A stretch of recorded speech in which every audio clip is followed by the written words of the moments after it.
Meanwhile, in a lost corner of the Lilat system.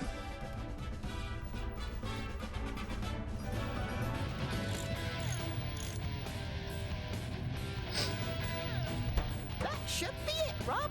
Hold it. Affirmative. I'll get back to work.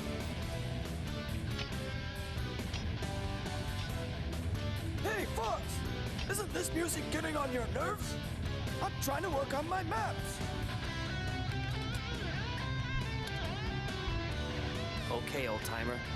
Turn it down, Slippy. Hey! Slippy, it's General Pepper. General Pepper here! I have a new mission for you, Fox. You are approaching Dinosaur Planet, an ancient world on the edge of the Lilat system. As you will see, chunks of the planet have been torn from its surface. It's your job to get them back. If Dinosaur Planet explodes, it could affect the entire Lilat system. The only lead we have is that you must locate the Queen of the Earthwalker dinosaur tribe. Maybe she can help you further. Either way, your fee has been approved.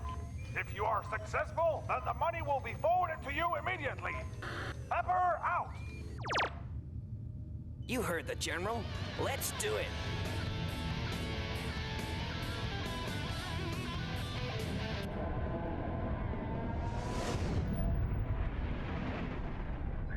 So, last episode, we got the kind of plot half of the plot, as in, you got the thing from Crystal saying, oh, this is, well, being said to Crystal saying, the planet is being torn apart, blah blah, well, we got the planet torn apart now, but we got the whole Krazoa thing. Now, this time, we got the other part of the plot, which is, Fox gets money if he stops the planet from exploding. Good old Fox. Anyway, now we have a little R-Wing section coming up, which is reminiscent of the original Star Fox games, which, as I mentioned last episode, not a massive fan of, but... General Pepper here! Your mission takes place on Thorntail Hollow. Locate the Queen of the Earthwalker tribe. She will help you further. Pepper out! Okay, so, we need to fly through one gold ring to reach Dinosaur Planet, as the nice general is currently telling us. These bits are relatively straightforward. Control stickers move around. A is fire, B is bomb, I don't have any, Y is speed up, X is slow down, and L and R, I'm not going to say what they do, for reasons that should be obvious to anyone who's familiar with the internet. Anyway, see, it was just dialogue like that that made me hate the old Star Fox games, they were so easy to hate. And that's one gold ring, the force field is open. It's that straightforward, honestly. Bombs, useful for that. I'm going to try and get a really high score on this, though, so...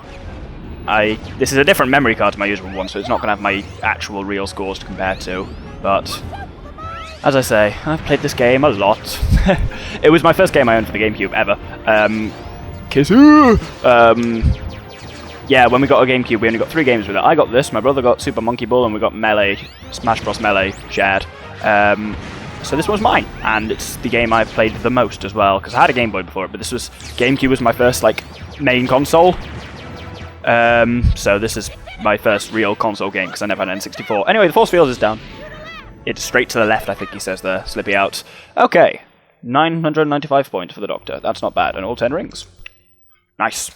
Every time I do that, I will be trying to beat my current score. Oh, a little Thorntail. They look so happy.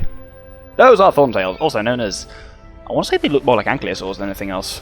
But yes, as you can see, this game looks really nice for a GameCube launch game. This is fantastic. This game is 12 years old, and it doesn't look bad, because it's not polygonal or anything like that, so it doesn't look bad in the way some older N64 games can look bad. This still...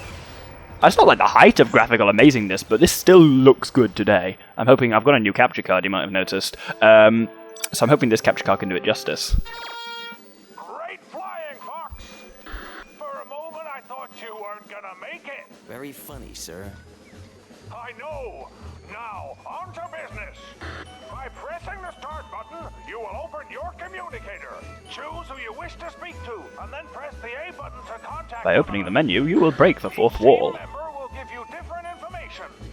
It's not being tested in action, so give it a try as soon as I've finished.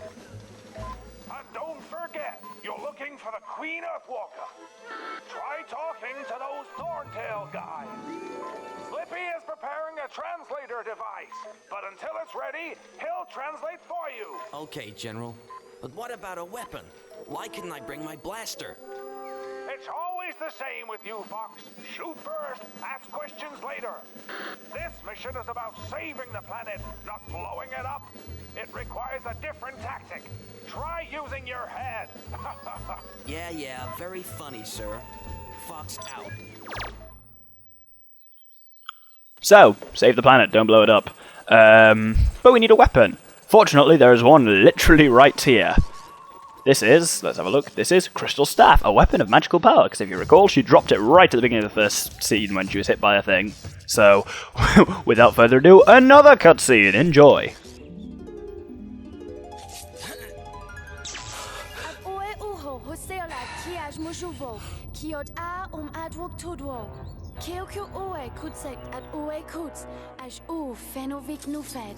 Oe mishkut ke ijo aj najoko. Mojekov niad ijo aj at smoke. Ut ad kikeno oe baksh mufofen. Kuho tabohodus kai ke itkong ak fenovik kusbe. Oe sut uksha ijo akeo feko ke nekt wit oe. Ko kavkad hezb ides baj akomj ik ev kuj. Kobo suro mojekov. Ut ad nav kobo suro efoe. So, we've got a staff. Now we can hit things with it. And so, much like in a Zelda game, A is attack. Well, no, it's not like in a Zelda game. B would be attack. B puts the staff away. But R is shield, which is kind of useful. So, without further ado, again.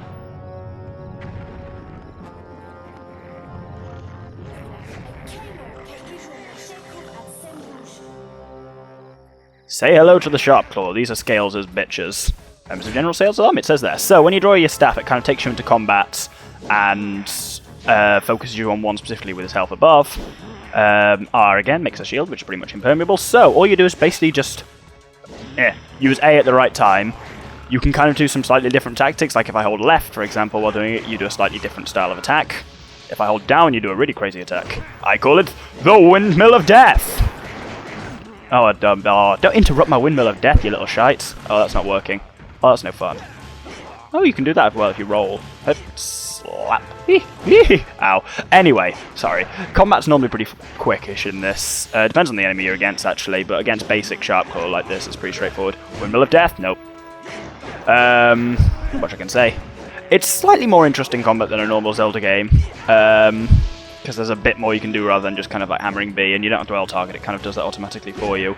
And I like that if you're against multiple enemies, the ones you're not targeting will still attack you, which is kind of cool, because that's normally my problem. Windmill of Death! Brrr, zap, yeah! Sun pad. Wait for it. Sun pad. There we go.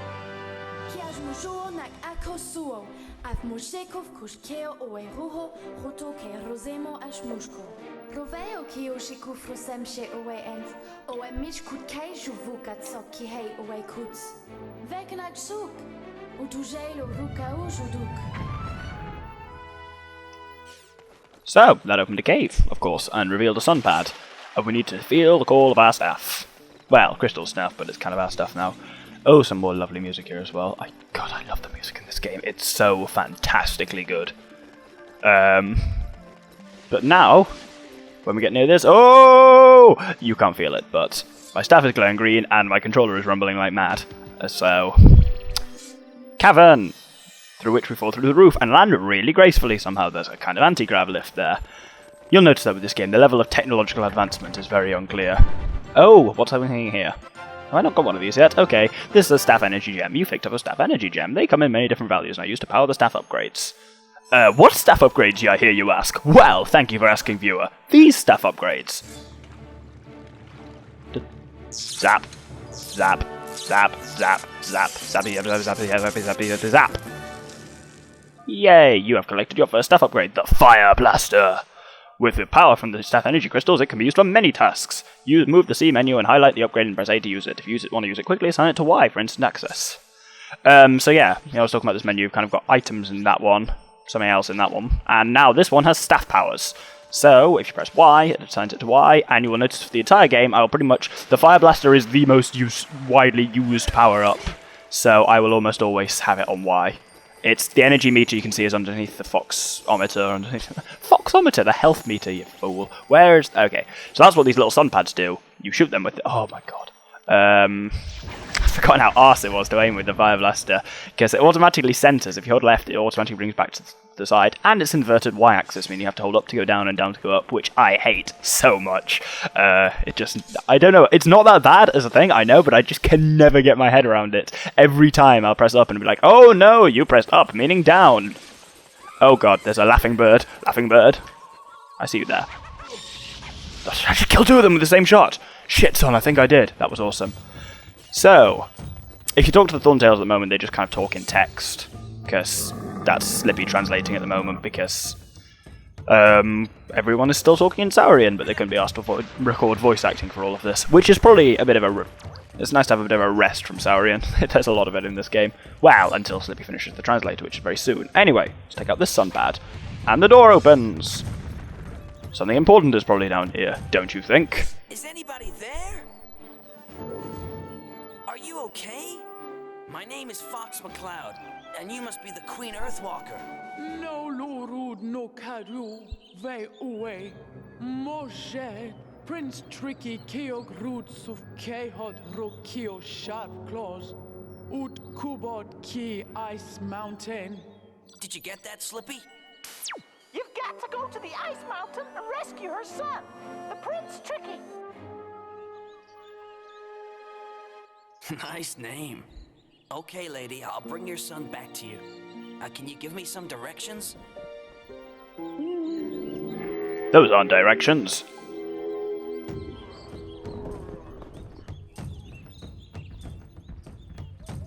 Owe mish weki keo warpstone. Kutso kutsoj wuk feno, ut sujod owe keo. You've got to talk to that big stone guy. She called him a warp stone. That's all I need to know. I'll be back soon, Queen. Don't you worry. Haven't you finished that translator yet? It's nearly ready, Fox. I just need a bit more time. Slippy out.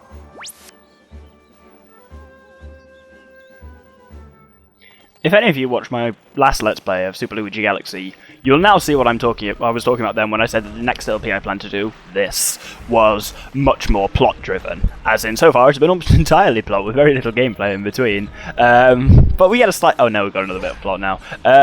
Anyway, so what we need to do is... Well, what we need to do is go through there, but if we talk to the Warpstone, we'll find that he will refuse to help us until we bring him a gift. Because that's the kind of person he is, and I can't be bothered to show that. So, instead, I'm going to look under this rock. And look! Scarabs! But these aren't normal scarabs. These are economic scarabs! This is a scarab. They are the currency of Dinosaur Planet and come in many different values. The more valuable the scarab, the harder it is to catch. Until you find a scarab, you can only carry 10. Okay. That's cool to know. You have to hammer A to lift these rocks up. So the green ones are only worth 1, but they bumble along really slowly. Then there's ones that are worth 5, 10, and 30, I think, is the highest one, but they're really fast. See, these two are slightly faster now. They're red ones, I think they're each worth 5, yeah, but we can only hold 10, like they said. Let's also, while we're here, shoot this thing. Because why not? No, there's a reason for it. We get these little things out of it. Come on, come to me, little thing, little thing. Oh, that is some weird-ass lighting. Oh, Wobbly Fox. Fox is tripping balls. This is a bomb spore. It is full of... Spore? Bomb spore. It's full of explosive goodness. Find somewhere to plant it and see what grows. I wonder what grows from a bomb spore which came out of a plant that we just destroyed. Anyway, enough of me being sarcastic. Let's gather one little more bomb spore. Come on. I really like the purple lighting they give off. This is a bomb spore plant. Find a way to make it explode and it will throw out bomb spores. I basically said that. And it just told me there what happens when I plant it. Which is that it makes another bomb spore plant, and then you destroy that, and that one makes an explosion. Yeah, it's a slightly roundabout system of giving me bombs, but essentially that's what it comes down to. Anyway, if we go down here, we'll find... Wait for it. Thorntail store, with one of the weirdest characters in anything ever. Welcome to my store. Feel free to look at the many wonderful items within these walls. I have food, special goods, and many maps. And if you like to play games, then enter the Scarab Room. Yes. Oh, and that's the exit. Okay. Thanks. Now, if you find something that you like, then choose that item and we'll discuss a price. Is that clear? Well... Good. Now, hurry and choose something. Or get out. Okay, that's the storekeeper. As I say, he's a very bizarre character. There's a lot of stuff in here that we can buy at different points in the game. But for now, literally all we can afford to make sure we buy it is rock candy. You pay. And we haggle on the price. I think we might be able to get away with 9 on this. No? No, we can't. I think if you pay him Okay, I'll for a number of items, if you pay him more than he wants, then he'll be nicer to you in the future and allow you to buy other items for less. I'm not sure though. If anyone could confirm that for me, that would be lovely. This is rock candy. It is a very tasty, sweet rock that would make a great gift. That's right out of Zelda. Rock candy is. It's like the Gorons in Majora's Mask. Anyway, we've got the rock candy now to bring to the Warpstone, even though you don't actually know that Warpstone wants candy, but if you talk to him, he goes, "Nobody ever brings my gifts anymore!" And yes, he is actually Scottish. I didn't just do that because I'm silly. Hup, hup, hup, hup, hup, hup, hup, hup, hup, hup. Fox is very, very slow climbing animation. You learn to love it. Well, you don't learn to love it, you just learn to deal with it, because there's nothing you can do about it. Oh, this looks so pretty, though. Oh, look at the waterfall. Ooh. Actually, it doesn't look quite so good from this angle, I'll admit, but still. Anyway, bomb spore patch. Oh my god, all the tutorials in this game, aren't there? This is a bomb spore planting patch. I keep saying splore! What's wrong with me? Plant a plant a spore here and see what happens. That wasn't even a... oh. So there we go, the bomb spore goes into a splum plant, and we can splow it up by using the splier blaster upon it. What's wrong with... oh, that's not even funny, Doctor, that's just stupid. Anyway, here we have a warpstone. Hello. So, let's get some staff magic. And now I can show you what would have happened if you would have tried to talk to him first before going to the shop. It was just a bit of a roundabout route. But normally he would have gone... Nobody ever brings me gifts anymore. I really wasn't kidding about the accent. But let's give him the gift then. Haha, warpstone, big, heavy and friendly. That thing in the bottom left will occasionally tell you about stuff. So you know. A lovely sweetie. Mmm.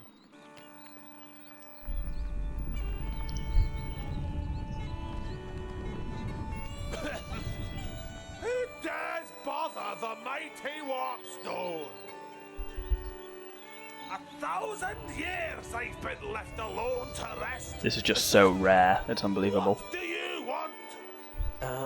Well, can you help us? Help you? No. But you're a warpstone. You're supposed to help. Obviously. Right. Let's see if I can remember what I'm supposed to do. Okay. Now if you push left on the control stick, then I'll send you to one of those warpstone thingies. We'll get back to that in a minute. We won't. And if you push forward on the control stick, then you can enter My the bomb. maze.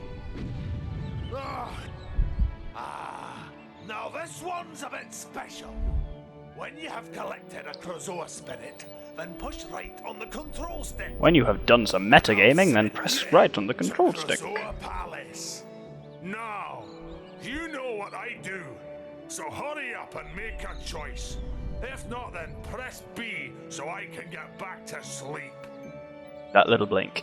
Yeah, pressing left takes us to Ice Mountain. Literally, all he says about that is he takes us to one of those warpstone thingies. So, let's do that then. Are you ready to warp? Yes, and Fox goes on the most magical mystery tour ever. Think I'm joking? Watch.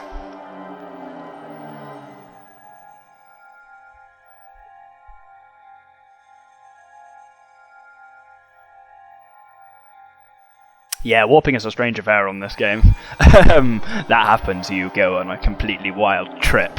So now we're at Ice Mountain. We're getting towards the end of the episode, but I'll just end by showing this little cutscene up here. Whoa.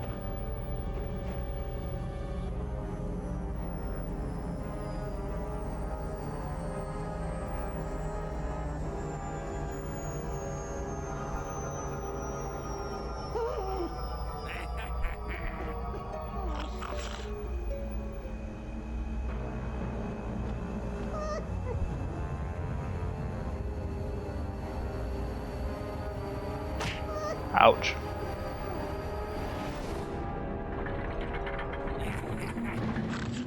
So we can assume that that's Prince Tricky, who's been then thrown in there by the Sharpclaw, and he was who we were sent here for. So, yeah, also Sharpclaw apparently have spaceships like that one, and force fields and shit like that. The level of technological advancement in this game is very strange. Anyway, on that note, this has been another episode of Star Fox Adventures. We successfully landed on Dinosaur Planet, got a staff, got the Fire Blaster, were sent here to find Tricky, and have nearly done so. Hello. Oh, there's a mammoth over there, which you can nearly see. So yeah, thank you for watching this episode, and I hope you'll join me next time, where we'll try and save Tricky. Good day.